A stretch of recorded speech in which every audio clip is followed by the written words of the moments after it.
E aí pessoal, tudo bem com vocês?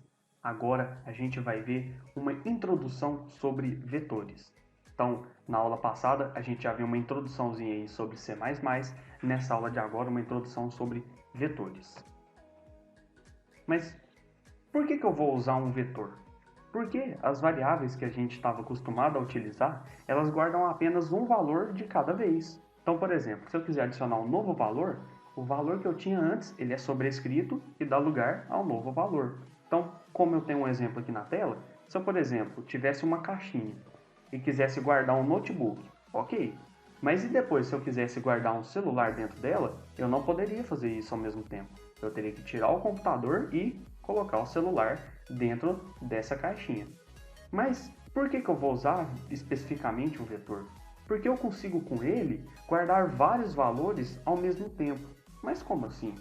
Dessa forma que eu tenho na tela aqui para vocês. É como se eu tivesse várias caixas uma do lado da outra que elas conseguissem guardar os meus valores. Então, por exemplo, na primeira caixa eu poderia colocar um computador. Na segunda caixa eu colocaria um celular e na terceira, por exemplo, uma caneta. Então eu consigo guardar esses vários valores de uma única vez. E eu não perco o valor que eu tinha antes. Eu consigo acessá-los depois.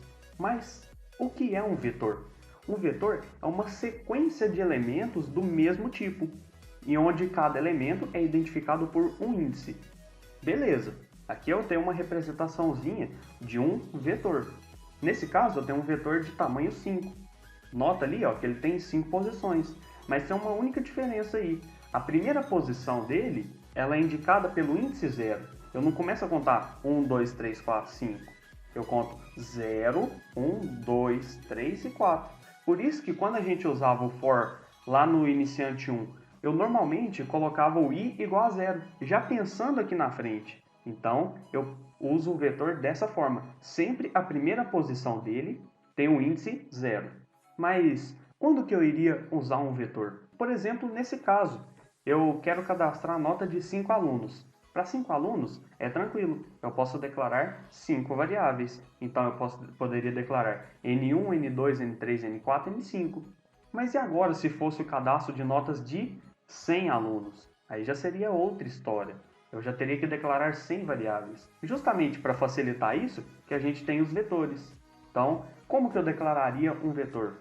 Eu declararia ele com um nome indicando o vetor. E para cada posição que eu quero acessar dele, eu uso um índice.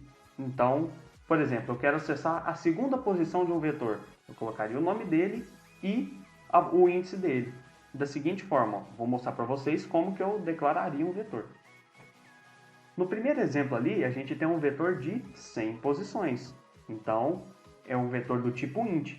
Então, eu começo colocando o tipo do meu vetor. Então, se é int, se é float. No primeiro caso ali, a gente tem um int, bem parecido com o que a gente tinha visto com as variáveis simples. Mas eu coloco o tipo, depois eu coloco o nome, parecidíssimo com o que a gente tinha com as variáveis anteriores. Mas a novidade está aqui. Eu abro colchetes, coloco a quantidade de elementos que eu acho que vai ter, não precisa ser exato, e fecho colchetes. Esse número indica a quantidade de elementos que vão ter no meu vetor. No segundo caso ali, a gente já tem, por exemplo, um vetor do tipo float. Ele já é um outro tipo. Então a gente pode ter também do tipo double, do tipo long int, e assim vai. Por fim, a gente tem um exemplo de vetor do tipo char. Só que esse vetor a gente vai conhecer ele mais lá na frente, na aula 7, que a gente conhece ele por string. Muito obrigado por você que me acompanhou nesse vídeo aqui. Na tela vai aparecer a próxima aula para vocês. Cliquem lá e vejam como preencher um vetor. Muito obrigado e até mais.